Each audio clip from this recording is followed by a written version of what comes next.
welcome to Connect to Success with me, Ashley Owens, your host, every Thursdays at 12:30 and 1 o'clock during your lunch break, where we talk to the greater Philadelphia and South Jersey area, the most and best powerful, networkers at the end of the day.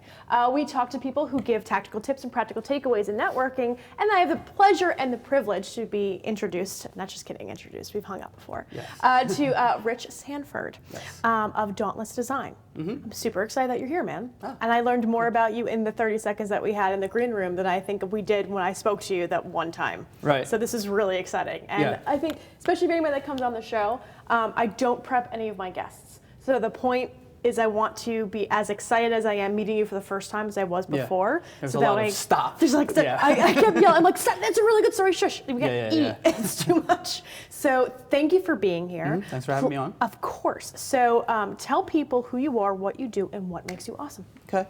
I'm Rich Sanford, and I own the Dauntless Design Collaborative, mm-hmm. which is a full-service architecture firm in South Jersey. Okay. We provide services, or I provide services from Philadelphia metro area the whole way down to the Jersey Shore. Oh, nice. Primarily keeping it South Jersey. Yeah. We do residential and commercial architecture. So we go from small renovation on a house to new construction of a house. Mm-hmm. I've done ground up shore houses down at the Jersey Shore. Yeah. And then on the commercial side, anything from a little, tenant fit out renovation for a business or a restaurant or breweries, right. To I've worked on large casino projects. Oh my gosh! So with the clients that you have, who are their favorite kinds of? I feel like casinos and Jersey Shore houses are like the shore houses were more of a. Actually, I did a lot of work with one particular developer, oh, wow. And that was really a lot of fun. Yeah. It's interesting projects. There's a lot of technical challenges with that. On the commercial side, I do like more of the hospitality projects. Okay. So types of spaces that you go to like on the weekends. Right. So your restaurants, your breweries. Even in this past year, I did a high-end barbershop. Oh, can we talk about that barbershop? Sure. Because we talked about it before, and it was pretty sweet. So you did this high-end barbershop, and what was the project like? So the company is Ethos GSFM. Mm-hmm. They are located in Philadelphia. They have their flagship location now at Broad and Calla Hill at the Hanover North Broad development. Mm-hmm. So they provide, essentially it's like a men's salon. Okay. So it's a when I say high-end barbershop, they don't even like to be called a barbershop. Right. So they do, it's a very high-end, it's your haircut, but you also get facials. With that, a massage, you get a drink, so like whiskey or bourbon with that. And the shop does not take walk-ins. So it's by appointment only. You get an hour, they give you an hour. Wow. So it's a very, very great experience. I've done it a couple times with them. And so what was the theme that they were looking for when you kind of framed it out for them? Well, so being high end, they want a high end look. They want let's call it a gentleman's look, because GSFM stands for Grooming Station for Men. Oh wow. So they have my client though. Actually, I used to work with him at an architecture firm. Oh no kidding. Before I had my own business. Yeah. So they. He came with with his interior design background. So there was a lot of design stuff he's already came to me with, but it was high-end finishes, dark walnuts, things like that. Think of gentlemen, black leather, modern furniture, all of that. It's just very, classy. You're getting a classy service and you get a classy place to be in. So they're already partnering with Damari Seville, which is owned by Malcolm Jenkins of the Eagles, that is a fashion shop. So there's a lot of, it's kind of keeping with that high end in different ways, how you're dressed, how you look. So when you're working with these kinds of clients, take me through when somebody works with you, what can they expect? So first they're going to come to me with what they want.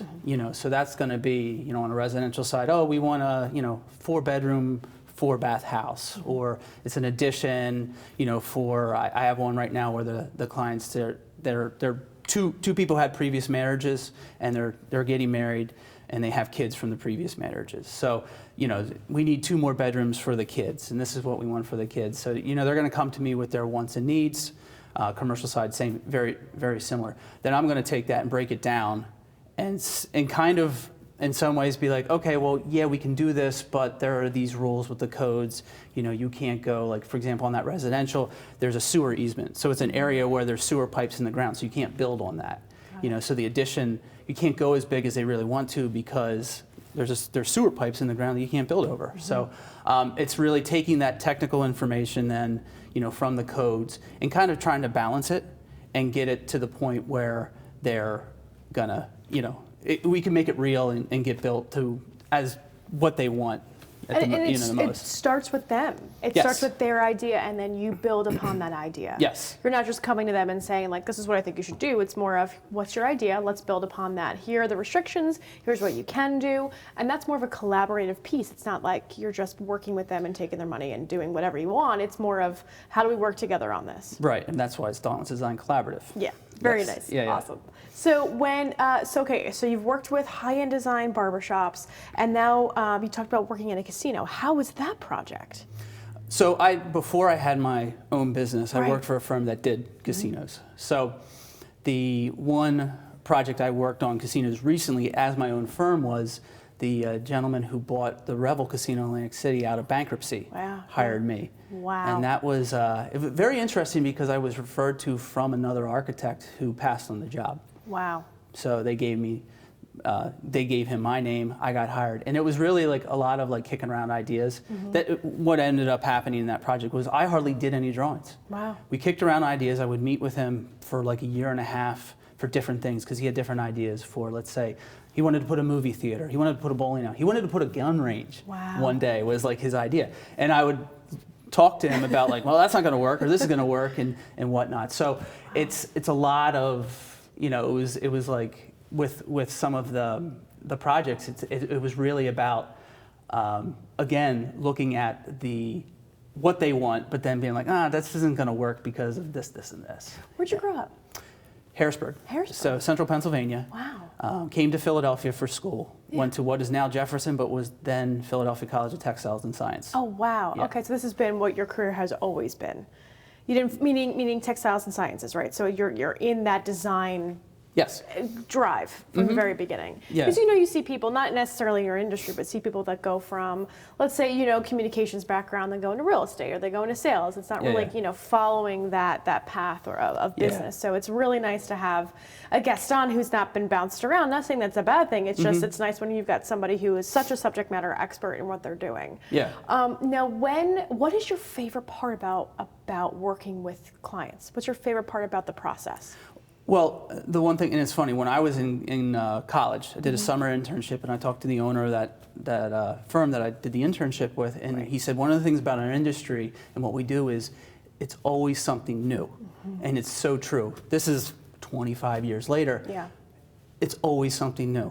Whether it's, especially with the running the business part, whether it is a design thing or a business thing, dealing with an upset client or something like that, or dealing with a building code issue or some kind of crazy thing with the zoning. Because I'll tell you, like, one thing with that, just to go back to the barbershop, it actually wasn't technically allowed to be in that location. There was a thing in the zoning code of the city of Philadelphia that didn't allow barbershops, salons, things like that in that particular area. So we had to go through an extra set of approvals in order to get it approved. Why? To be there. Do they know why it wasn't allowed in that space? It could have been a political thing. Really? I'm not sure if it could have been a driving, like they, whether, a school may have had a beauty school might have been nearby like in the 70s, and they could have like pushed to have something like, we don't want any competitors here, and it just never changed. You don't, it's you never know. In some ways. That's incredible. So now, not only are you just designing this framework, but you're providing that all-inclusive service where you're looking at the zoning, you're looking at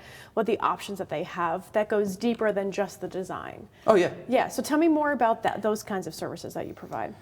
So one of the things is I'm also a marketing service. Yeah. In a way, because your brick and mortar location is a marketing service all in itself. If you're going to a restaurant and it looks dumpy or not clean or something like that, you might not come back. But if it looks like fabulous and it's, clean and has something to look at, like think of like a Budokan type, the Steven Starr restaurants. They have a type of look to it, like the Budokan has the Buddha, and people want to go there and get a picture in front of it or something like that. So it's the same thing with clients especially on the commercial side of it, is that people are going to come to your location and that's going to be part of it. I mean, I worked on a brewery where it's an old bank building where we hardly did anything to it. That was like the whole design aspect, because it was this historic bank building that had this, just an aesthetic that's just like already attractive. How cool is that? Yeah. So if you could pick your dream project, what would it be? Dream project. I know. That's sorry. hard to say. Yeah, it up because there. it's like there's, it depends what type of Okay, so if all the money in the world, best client in the world, what would you want? Okay, to well, I'll give one on a residential side and I have some people I've talked to recently who have a connection to Utah. Ooh, okay. So is Utah like a favorite of yours? Well, think of it. Well, I've never been there. Okay. But think of the terrain like a Utah or that like mountainous terrain. And I know some architects. I know an architect who, architect company I actually work with. They're out in Colorado near Denver, and some of the projects they're doing are just gorgeous. Yeah. Because they have this side of a mountain, these views.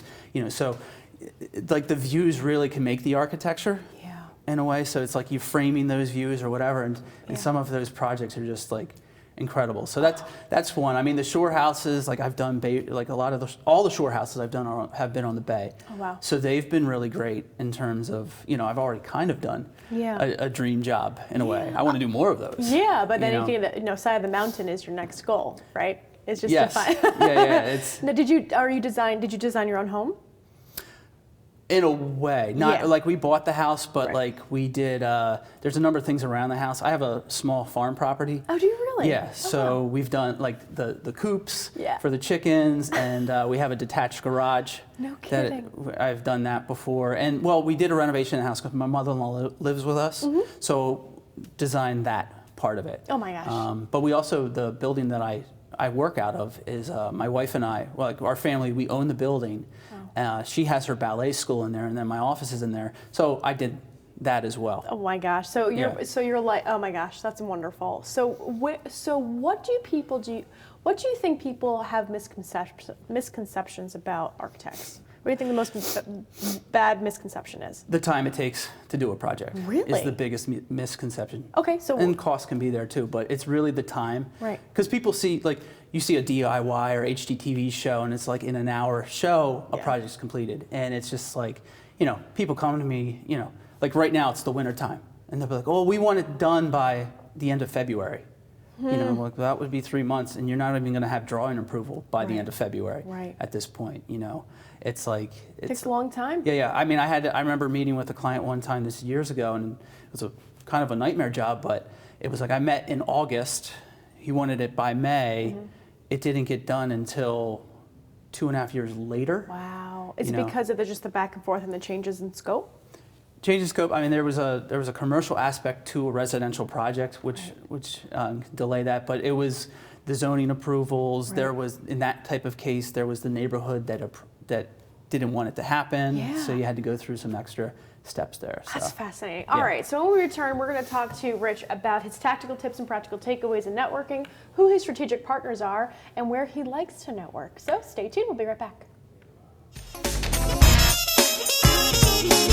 85,000 viewers are tuning in to RVNTV shows monthly. We guarantee a great experience that you'll be sharing with everyone you know while increasing your personal and company's brand awareness. But what is your brand? According to Forbes, it's a combination of your logo, your product, your design and feel, and your personality. Did you know that aside from being a guest, we offer even more opportunity to boost your brand? Adding your company logo and website on screen during your interview will allow viewers to recognize your brand instantly. Incorporating images and video clips is another great way to showcase your product during your live segment. Let viewers see how good you really are. And most importantly, there's you and your interview. For less than the cost of a newspaper, direct mail, or a magazine ad, you can leave our studio and within 48 hours have a permanent digital copy of your live segment to link to your social media, embed into your company website, or use in email marketing. Investing in your brand is so very important, and we can't wait to have you as a guest. Shelter dogs aren't broken. They've simply experienced more life. If they were human, we would call them wise. They would be the ones with tales to tell and stories to write, the ones dealt a bad hand who responded with courage. Do not pity a shelter dog. Adopt one.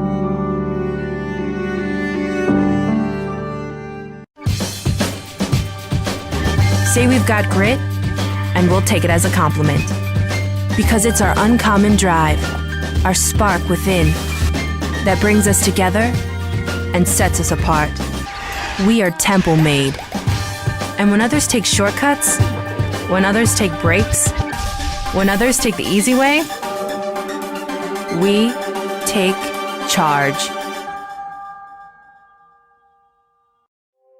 Add us on social media to watch bloopers, behind-the-scenes footage, previews, and more.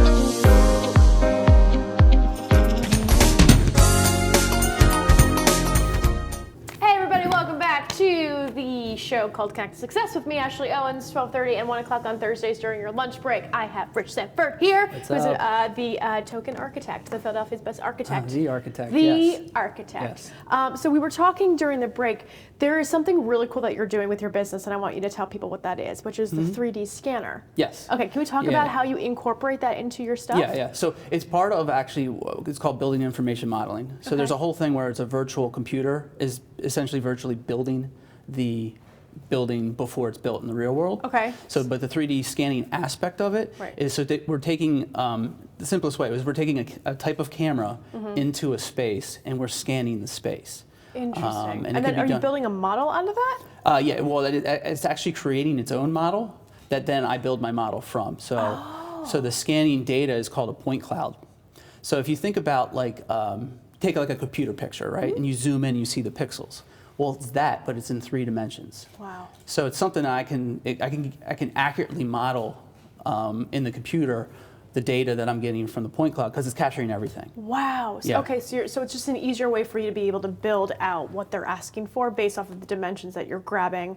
That's so specific. Yeah, and there's different ways. Like there's a bit of a human error when it comes to me. If I had a tape measure and a clipboard, and I'm taking a measurement, I'm going to miss something. I could take thousands of pictures, but there's always a situation where like I missed the corner of something and I have to go back. Right. You know, so there's a time factor. It saves a lot of time. And money, I would assume. Oh yeah. Yeah. So, but then the other thing too with the scanning is there's different ways you can scan as well. You can scan for infrared, so you can check for like heat loss and energy loss and things like that. No, so that's a huge thing. The heat loss, energy loss, so that way they're saving. It's time. It's efficient. It's more energy efficient. Yeah, and right now I'm also working on a building where the roof leaks. So there's ways we can figure out kind of where the water's infiltrating, and we can try to fix that problem if it's a patch type job, and we may determine, oh, you need to remove the whole roof in this situation, but we'll see where that goes. And with the scanner, it allows you to do that safely. Because if you're looking, like if you're that way, you're not digging into the roof to find out where the leak is. Exactly. Wow. Yeah. And there's even situations like actually I have a new project that's probably going to start in the next few weeks where the stairs are not very safe to be on. Oh, wow. So we can use the scanner with like on a tripod higher, so I don't have to stand on the stairs to get the data. We can use it through the tripod, or if it even comes down to it, we can use a drone as well for some of the scanning. Yeah. Wow, that's fascinating. Well, speaking of fascinating and interesting things, one of your wonderful ways of networking is that you bring on your words are hard. Yeah, you bring on your strategic partners to the Rich the Architect podcast. I don't know if you guys can see this, so I'm just going to stick it right on myself, and we're just going to make that work. It's just my face. It's just your face right there, buddy. So thank you for that. So tell people what the podcast is all about. Yeah, so Rich the Architect podcast started probably about 2 years ago. Yeah. And I initially started it as a podcast for me to just talk about whatever I'm dealing with in my business. Yeah. And sometimes I'll tell stories. Like I was telling you that I had a difficult client. So I actually have an episode that's related to that, dealing with that difficult client. I have another one where in school, I fell off a building, shattered my foot. Wow. So I have an episode called How I Almost Died in Architecture School. Wow. Yeah. So I had a number of stories like that, but then there's a number where, a period of like, oh, it was a tough week, and, I talked, or something came up, and, I talked about a land use approval, like the thing with the barbershop. I believe I have an episode with that. So it was about 30 episodes of me talking, just me talking. Yeah. And I had maybe somebody here or there as a guest. But then I decided to kind of, like now, I still do a few where I'm just me again, but I'm starting to push it where I'm bringing on guests. Nice. So I've had a client has been on as a guest. Our friend John has been on John Lorenzo from Tutu Creative. Yeah, John's so the best. he was on as a guest recently. I had somebody from town council, and then recently my wife was even on as a guest. She's crushing it. Yeah, so it's a way to kind of it's not just me talking. Bring somebody else on, expand the audience, expand the exposure. I've gotten work from the podcast. Wow. Yeah, somebody was actually on the, didn't even watch the podcast, but saw my post on LinkedIn when I shared it. He was like, I don't listen to your podcast, but it was a reminder that you were a local architect. Hey, I got this project. So. Brilliant. Yeah. So it ends up the ROI is just amazing, but it also shows that you're a subject matter expert in your field. So when you network, and who are good strategic partners for you, people that you would share a target audience with? I would say some people like in my field, so actually other architects. Because they would pass, if they decide to pass on a project, they have options. Yeah, like I gave you one example earlier. Interior designers, contractors are a really big one. I would say I'd have to look at the numbers, but especially in this last year, I've got a lot of work just from contractors that I know. Yeah. And when contractors are like, well, why don't you go the other way? I'm like, well, all my projects I'm getting are from contractors, so it's already it already there. works out. Yeah. So now, are there networking organizations that you're a part of that you like? Yeah, I'm in Philly Man, Jersey Man. Yeah, nice. Is one of them. Power Match. Yeah. I'm a member of that. How long ago? Just a few months. I was gonna say, yeah. I literally had my first call on Power Match last week. Yay! Who'd you talk to? Who was it? Andy Raffle. And, Andy Raffle's Dan from Tactics. Yes. Ritterman, I think his last name. Yeah. So good. Yeah. Oh, I'm very happy about that. Yeah, Sarah, I've been a member for about 2.5 years, and Sarah and I are very close. So. Yeah, and so that's he's a mortgage professional, real estate professionals. They're all good. Makes me happy. Yeah. So, good man. So I'm looking to in 2020 to actually join a networking group, more of like a contractor builders architect type group. Why don't you take the people that you already know that are in that space and make your own mastermind group? I've considered that. Yeah, it's honestly the repercussions, and it's on your time, and you guys can do it once a month. I do it with Rabanowitz, like Mike Rabanowitz, his team, and I've about 10 of other business professionals, and we sit down every month and we go through who's on your whale list, how can we help. Someone gives a presentation, but we make it so informal and so because we want to, rather than we feel like we need to, kind of like the BNIs of the world, right? Yes, yeah. So, but if you make your own, you just get 10 people that are in different industries that are complementary, that show your target market, and just do that. And I've found that, like in my industry, that and we'll talk about networking, like networking events, but my industry is a little bit of introverted people. Yeah. They're kind of in their closed circles, and that's where a lot of the business is coming from. Yeah. So doing a mastermind like with 3D scanning, I work with another company, Robotic Imaging. Oh, cool. I just started. We're just kind of in the infancy of that, but working together. So we've already been like discussing ways that we can kind of, as a team, go out and network or grow and whatnot. Yeah. Oh, that's great. So that's interesting. So do you see yourself as an introvert? Sometimes. I have an introvert, extrovert personality. I think is I think and it's needed for the business part of it. I need the introverted part to get work done. Right. But then the extrovert to have the business grow. Right. So how do you manage both of those sides of your brain?